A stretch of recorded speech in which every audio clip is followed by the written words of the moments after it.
नमस्कार दोस्तों, welcome to productivity dialogue again. आज हम इतने इंपॉर्टेंट टॉपिक पे बात करने वाले हैं कि इसका अगर फंडामेंटल साइंस और प्रोसेस हमें समझ में आ गया तो हमारी जिंदगी में मिरेकल्स क्रिएट किए जा सकते हैं। It is not a joke, I am very serious. क्योंकि आज हम बात करने वाले हैं कैसे हम अपनी पूरी इंटेलिजेंस के साथ प्ले कर सकते हैं, कैसे हम नई चीज़ों को सीख लेते हैं, कैसे नई नई स्किल्स को डेवलप कर लेते हैं, नई आदतों को इनकलकेट करके अपने जीवन का हिस्सा बना लेते हैं।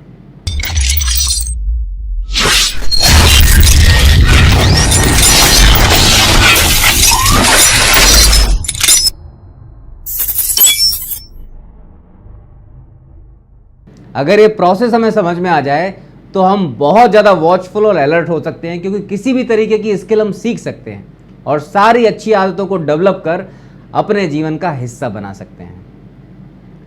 मैं जो जानकारी आपके साथ आज शेयर करने वाला हूँ, ये जानकारी इतनी रिलेवेंट है लेकिन आपके लिए यूजलेस रहेगी अगर आप इसको प्रैक्टिस में लेके नहीं आएंगे। जैसे दुनिया की सारी जानकारी हमारे लिए तब तक यूजलेस रहती है जब तक वो हमारे एक्सपीरियंस में नहीं आती। और सबसे बड़ा अनफॉर्चुनेट तो ये है कि आज जानकारियाँ हमें हमारे फिंगर टिप्स पे अवेलेबल हैं, इसलिए हम सबको कहीं ना कहीं लगता है कि हम लोग बहुत इंटेलिजेंट हो चुके हैं। लेकिन इंटेलिजेंस का आधार इंफॉर्मेशन नहीं है, इंटेलिजेंस का आधार होता है आपके खुद के एक्सपीरियंस, और एक्सपीरियंस ही हमें वो विजडम देते हैं जो हर हाल में हर कंडीशन में रिलेवेंट होता है। वैसे आज जो इन्फॉर्मेशन पे हम बात करने वाले हैं ये आपके लिए रिलेवेंट तभी रहेगी जब इसको आप प्रैक्टिस में लेके आएंगे और अपने एक्सपीरियंस का हिस्सा बनाएंगे। आगे बढ़ते हैं। जिंदगी में जब भी कोई भी चीज़ हमारे अंदर जाती है, चाहे वो स्किल हो, हैबिट हो, इन्फॉर्मेशन हो, उसको हमारी फिजिकलिटी के गो थ्रू होना ही पड़ता है। बिना फिजिकलिटी के वो अंदर जा ही नहीं सकती। अब आप अपनी बॉडी या माइंड या ब्रेन की बात करते हो तो ब्रेन है क्या? ब्रेन एक फिजिकल ऑर्गन है। ये ऑर्गन इन्फॉर्मेशन को प्रोसेस करता है और इस ऑर्गन में इतना पोटेंशियल होता है कि ये फिजिकल डोमेन से साइकोलॉजिकल डोमेन में चीज़ों को लेके जा सकता है। हालांकि हमारी चीज़ें, हमारी लाइफ जो ऑपरेट होती है वो साइकोलॉजी से मेजर ऑपरेट होती है, लेकिन साइकोलॉजी तक बात पहुंचती कैसे है? अभी तो हम फिजिकल डोमेन में, हम जो भी बात कर रहे हैं इट इज़ कंप्लीटली फिजिकल, लेकिन ये साइकोलॉजिकल डोमेन में पहुंचे कैसे? तो साइकोलॉजिकल डोमेन में पहुंचने का तरीका है या पैटर्न है या प्रोसेस है, वो है आपका खुद का एक फिजिकल सिस्टम। इस फिजिकल सिस्टम को हम बोलते हैं वैज्ञानिक भाषा में लिम्बिक सिस्टम। लिम्बिक सिस्टम वो स्ट्रक्चर होता है जो लायबल होता है मोटिवेशंस के लिए, इमोशंस के लिए, मेमोरी के लिए और डिफरेंट स्ट्रक्चर्स के लिए। अब लिम्बिक सिस्टम समय के साथ धीरे धीरे धीरे ना कुछ गेट कीपर्स को खड़ा कर देता है। वो गेट कीपर्स क्या करते हैं? नई नई चीज़ों को, नई नई इन्फॉर्मेशन को, चाहे वो अच्छी हो या बुरी हो, उनको रोकने का काम करते हैं। ये गेट कीपर्स की ड्यूटी है, इसलिए इनको लगाया जाता है। और हम जितने बड़े होते चले जाते हैं, जितनी हमारी उम्र बढ़ती जाती है, ये गेट कीपर्स की ताकत उतनी ही बढ़ती जाती है। लिम्बिक सिस्टम का स्ट्रक्चर होता कैसे है? लिम्बिक सिस्टम के सबसे सेंट्रल में होता है जिसको हम बोलते हैं कॉर्टेक्स, और कॉर्टेक्स को जो सराउंड करे रहता है उसको हम बोलते हैं सेरेब्रम, और उसके बाहरी दीवार को हम बोलते हैं सेरेबेलम, और सबसे बाहरी दीवार को हम बोलते हैं प्री फ्रंटल कॉर्टेक्स। ये तीन दीवारें हैं। इन तीनों दीवारों पर एक एक गेट कीपर है जो चीज़ों को अंदर जाने से रोकता है, जो चीज़ों को हमारा बनने से रोकता है, जो नई बातों को, नई आवाज़ को आप तक पहुंचने से रोकता है। अब अगर आप तक कोई भी बात पहुंचनी है तो आपके कॉर्टेक्स तक उसको पहुंचना ही पड़ेगा। जैसे मैं आपको जो भी जानकारी दे रहा हूँ, ये जानकारी आपके उन गेट कीपर्स के थ्रू निकलेगी। वो गेट कीपर्स चेक करेंगे ये कितनी रिलेवेंट है, कितनी रिलेवेंट नहीं है। जैसे आपकी प्री फ्रंटल कॉर्टेक्स, सबसे बाहरी दीवार, सबसे बाहरी दीवार का आधार होता है गेट कीपर किस आधार पर रोकता है चीज़ों को। गेट कीपर की ड्यूटी होती है चीज़ों को रोकना, क्योंकि उसके हाथ में सबसे पहना वेपन होता है, सबसे पहना हथियार। वो क्या करता है, उसके जितने भी ओपिनियंस हैं, बिलीव्स हैं या एक्सपीरियंस हैं, उसके बेसिस पे वो चीज़ों को वहीं चीज़ों को एनालाइज कर लेता है। एनालाइज करने के बाद बोलता है अब तुम जा सकते हो, तुम नहीं जा सकते हो। ये पूरा का पूरा प्रोसेस है। और ये जो तीन दीवारें हैं, ये तीन दीवारें वैज्ञानिक इनको बोलता है pre frontal cortex, cerebellum, cerebrum और कॉर्टेक्स। ये पूरा का पूरा सिस्टम साइंटिफिक लैंग्वेज में लिम्बिक सिस्टम कहलाता है। अगर इसके बगल में हम देखें तो हमारे वैदिक पैटर्न में भी सिमिलर प्रोसेस काम करती है। वैदिक लैंग्वेज क्या बोलती है कि हमारे मन की सबसे बाहरी दीवार है, उसको हम बोलते हैं इंटेलेक्ट, हिंदी में बोलेंगे बुद्धि। इंटेलेक्ट का काम होता है चॉपिंग करना, जैसे प्री फ्रंटल कॉर्टेक्स का काम होता है। उसके अंदर की दीवार होती है आइडेंटिटी। आइडेंटिटी मतलब जो हम ओढ़ लेते हैं, जो हम बन जाते हैं, जो हमारे फर्म बिलीव हैं, जो हमें संस्कार के रूप में परिवारों से मिलते हैं, जो हमें समाज से मिलते हैं, क्योंकि किसी डेमोग्राफी में हमने जन्म तो लिया होगा, तो उस डेमोग्राफी के हिसाब से जो भी कास्ट रिलीजन हमें मिल जाता है वो हम बन जाते हैं। जिस लैंड में, जिस जियोग्राफी में हम जन्म लेते हैं वो हमारी जन्मभूमि बन जाती है, क्योंकि हम उससे बिलोंग करना शुरू कर देते हैं, सिटीजनशिप हो जाती है। तो इस तरीके से क्या होता है कि आपका सेरेबेलम और आइडेंटिटी डेवलप हो जाता है।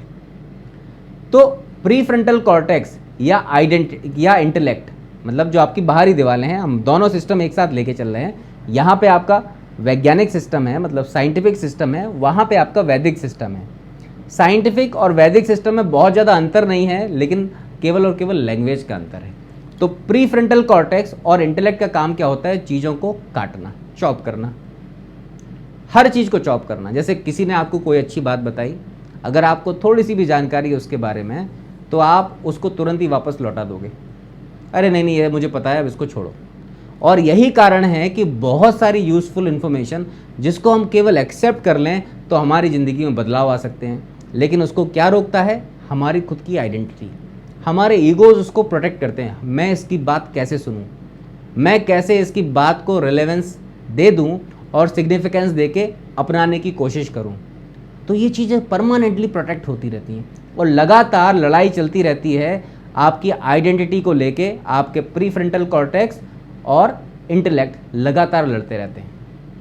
अगर तीसरे लेवल पे आएँ तो तीसरे लेवल पे होता है सेरेब्रम, या हम वैदिक भाषा में बोलते हैं मनसा या मेमोरी, जिसका मतलब होता है कि फिनोमिनल मेमोरी।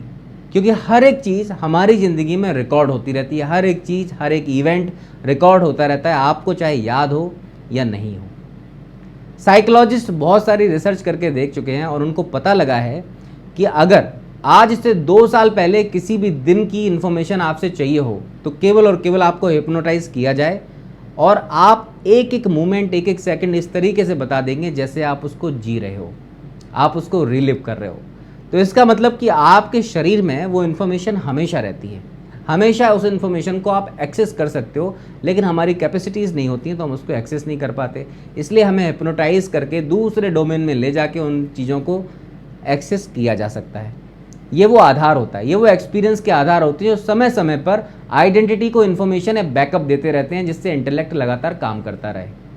ये सेरेब्रम का काम है जो सेरेबेलम को सपोर्ट करता है और प्री फ्रंटल कॉर्टेक्स बिल्कुल तलवार लिए खड़ा रहता है। यही वो 3 दीवारें हैं जो हमारे इंटेलिजेंस तक पहुंचने से हमें रोकती हैं, क्योंकि इंटेलिजेंस इतने कोर में होती है, वो अनसलीड होती है, अनटेंटेड होती है, उस पर किसी भी तरीके का कोई इफेक्ट नहीं होता, ना तो मेमोरी का, ना आइडेंटिटी का, ना ही आपके इंटेलेक्ट का।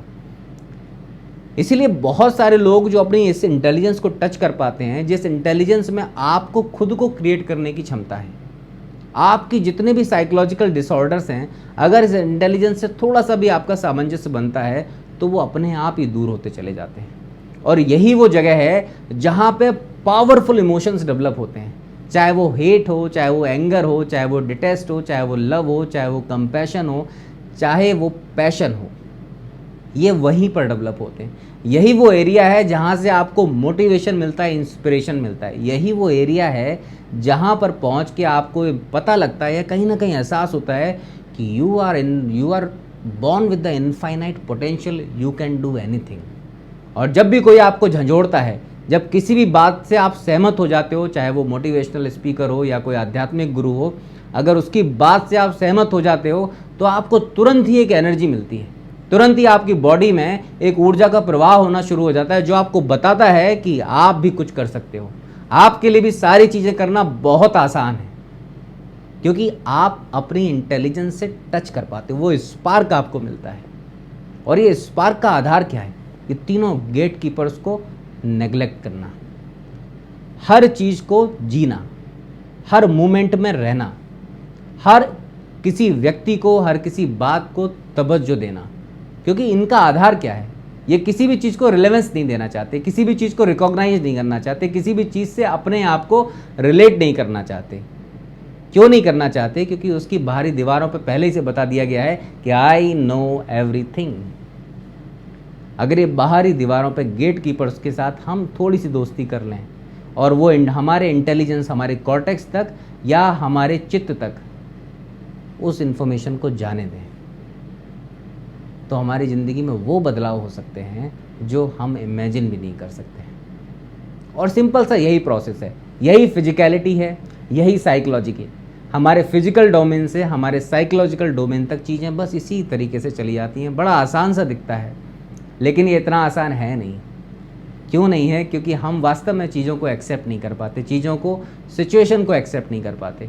यही वो सिचुएशंस हैं जहाँ पर लोग डिप्रेशन में जाते हैं, क्योंकि वो अपने अंदर इतने सेल्फ सफिशिएंट होने की कोशिश करते हैं कि उनको हर चीज़ पहाड़ सी लगने लगती है, बड़ी लगने लगती है, सिचुएशंस बड़ी लगने लगती है, लोग अपने अगेंस्ट लगने लगते हैं, क्योंकि ये दीवारें उनको रोकती हैं, क्योंकि दीवारें उनको बड़ा बना के रखती हैं, दीवारें उनको सेल्फ सफिशिएंट बनाने की कोशिश करती हैं। That is not possible at all. Bhagavad Gita में भी भगवान श्री कृष्ण ने एक बात कही थी, कर्मण्येवाधिकारस्ते मा फलेषु कदाचन। उस बात का कोई बहुत बड़ा आधार ऐसा नहीं है कि आपको कुछ समझ में नहीं आता। उस बात का सिंपल सा इतना रिलेवेंस है कि आपके जीवन में जितनी भी परिस्थितियां आएंगी, जितने भी लोग आएंगे, उनके ऊपर आपका कोई कंट्रोल नहीं है और कभी हो भी नहीं सकता। लेकिन इन परिस्थितियों के और इन व्यक्तियों के बीच में एक चीज़ आपके पूरे नियंत्रण में है, वो आपका खुद का मनोस्थिति, मतलब आपकी खुद की मेंटल हेल्थ। और मेंटल हेल्थ का आधार है ये। अगर हम इतना समझें कि जो चीज़ बिल्कुल रिलेवेंट नहीं है, हमारे लिए प्री फ्रंटल कॉर्टेक्स और हमारा इंटेलेक्ट का कोई रिलेवेंस नहीं है, दीज आर यूजलेस वेपन्स, लेकिन हमने इनको लगा रखा है, हमने इनको गेट कीपर की तरह बाहर खड़ा कर रखा है, जो लगातार लड़ते रहते हैं, लोगों से लड़ते रहेंगे, सिचुएशन से लड़ते रहेंगे, फिर आपको बाद में महसूस कराएंगे कि आपसे तो कोई प्यार ही नहीं करता, आपको सब इग्नोर कर रहे हैं, अब आपको जीने की कोई ज़रूरत नहीं। इसलिए बहुत सारे इवेंट्स आते हैं। आज देश और दुनिया में इतनी ज़्यादा आत्महत्याओं के मामले बढ़ रहे हैं केवल और केवल इसी फाइट के कारण। अगर ये फाइट हम छोड़ दें तो बहुत कुछ बदल सकता है। एक तो हमारी मेंटल हेल्थ बहुत दुरुस्त हो जाएगी, साइकोलॉजिकल हम बहुत स्ट्रांग हो जाएंगे, और यही स्ट्रेंथ जीवन में आगे बढ़ने के लिए हम सबको इंस्पायर करती है और मोटिवेटेड करती है। सिंपल सा प्रोसेस है, लेकिन ये प्रोसेस आपको तभी समझ में आएगा जब आप किसी भी सिचुएशंस को, किसी भी परिस्थिति को, किसी भी नई स्किल को, किसी भी नई आदत को अपने जीवन में लाने का प्रयास करेंगे। अब ये एक दो दिन में नहीं हो सकता है। इन सारी की सारी दीवारों को तोड़ने के लिए एक कंटिन्यूअस स्ट्राइक की ज़रूरत है। वो स्ट्राइक कैसे आता है? वो स्ट्राइक आता है किसी भी चीज़ को लगातार करने से। Law of consistency. अगर आप किसी भी चीज़ को लगातार करते हैं तो आपके प्री फ्रंटल कॉर्टेक्स या इंटेलेक्ट की हिम्मत ही नहीं है कि उस चीज़ को आपके अंदर जाने से रोक सकें। बस आपको law of repetition and consistency को ध्यान में रखना है कि करते जाना है, करते जाना है, करते जाना है। और जितना आप करेंगे, बार बार करेंगे, एक सर्टेन टाइम होता है, 45 से 60 दिन का टाइम होता है जो वैज्ञानिक बोलते हैं, और इतने दिन में किसी भी बड़ी स्किल को आप अपने ज़िंदगी का हिस्सा बना सकते हैं। बड़ी से बड़ी आदत को, चाहे वो सुबह जल्दी जगने की आदत हो या ज़िंदगी में सारे अच्छे काम करने की आदत हो, वो सब आपकी ज़िंदगी का हिस्सा बन सकते हैं केवल लॉ ऑफ रिपीटेशन और लॉ ऑफ कंसिस्टेंसी से। प्रोसेस बहुत सिंपल है, बस ये गेट कीपर्स को धीरे से हमें लड़ लड़ के हटा देना है रास्ते से। और ये रास्ते से हटे नहीं, you can play with your full intelligence and full potential. This is my wish and blessing that we all play, we all learn with our full intelligence and we grow phenomenally higher in the life. Thank you so much for listening me so patiently. ये बात, जो ये information हमने share की है, यह आपके लिए बहुत ज़्यादा यूज़फुल हो सकती है अगर आप इसको प्रैक्टिस में लेके आएँ। नहीं तो ये वैसे ही निकल जाएगी, वैसे ही यूजलेस हो जाएगी जैसे सारी अच्छी चीज़ें एक बार आप सुनते हो, आपको अच्छी लगती हैं, फिर बाद में वो आपके लिए गार्बेज हो जाती है। इसको आप गार्बेज ना होने दें, because it carries a lot of relevance, lot of significant and lot of power to create a grand life. Thank you so much.